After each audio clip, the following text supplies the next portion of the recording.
Hi, my name is Marcia and I've been living with dilated cardiomyopathy for 7.5 years now.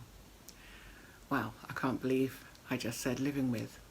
For years, following diagnosis, if anyone asked about my health or condition, I would say I was suffering with cardiomyopathy. So perhaps that's a sign for me being accepting finally that this disease is a condition I have that is now being managed. So how did I get here?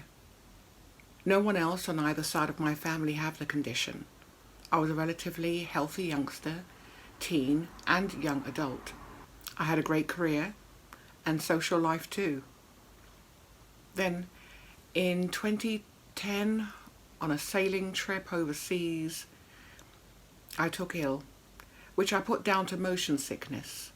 But when I returned home, I didn't seem to get better. I started losing weight rapidly. It was thought I'd picked up a bug. So you can imagine my surprise when a month or so later I was diagnosed with hypothyroidism. 18 months of treatment followed, having to have scans and take daily medications, which I loathed.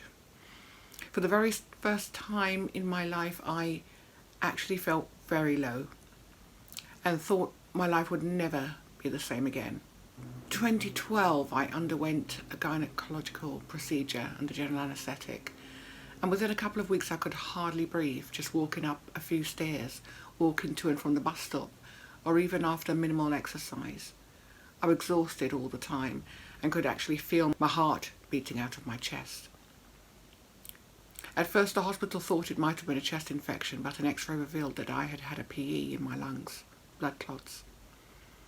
I was admitted and treated for 4 days on blood thinning therapy. Sent home, but never felt fully recovered or any better after that initial period in hospital. That was my Christmas, 2012. By New Year's Eve, 2012, I was admitted again. This time, I insisted that something be done. Something was terribly wrong. I had palpitations, high blood pressure, nausea, lightheadedness. I was given an echo. Luckily, one of the cardiac specialists was on duty that night. He performed an echo, which showed I had severe dilated cardiomyopathy and severe functional mitral regurgitation. My EF was 10%. My BP was high. My venous pressure was raised. Nothing was great. On top of which, my whole body felt swollen. My stomach had ballooned. I was overloaded with fluid. I looked like I was carrying a full-term pregnancy. I really thought, this is it. My time had come. Can you imagine, from hardly any meds to taking a whole bunch that I'd probably have to take forever? It was a challenge. Nearly everything they gave me in those early days I had an allergic reaction to. My body seemed to do the opposite of what it was meant to. I knew I wasn't a textbook case from that moment on. It was all very, very frightening. I recall at one point my sister's visible concern. She's a nurse by profession. We were told if my heart function deteriorated any more than it had, the next steps would have been high-risk surgery or even a transplant. 21 days later, I left hospital, glad to be alive.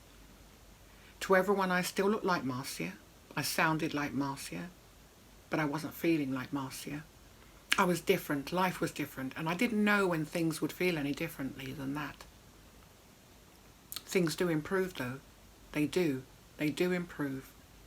With the help of a whole team of specialists involved in my care over the years at St. Guy's and St. Thomas's, my consultant, Professor Jerry Carr-White, the heart failure nurses, the cardiac rehab and physio teams, my GP, local counselling services, and of course advice and support from Cardiomyopathy Organisation, and the Facebook group Cardiomyopathy UK, and of course my devoted family and my really good friends.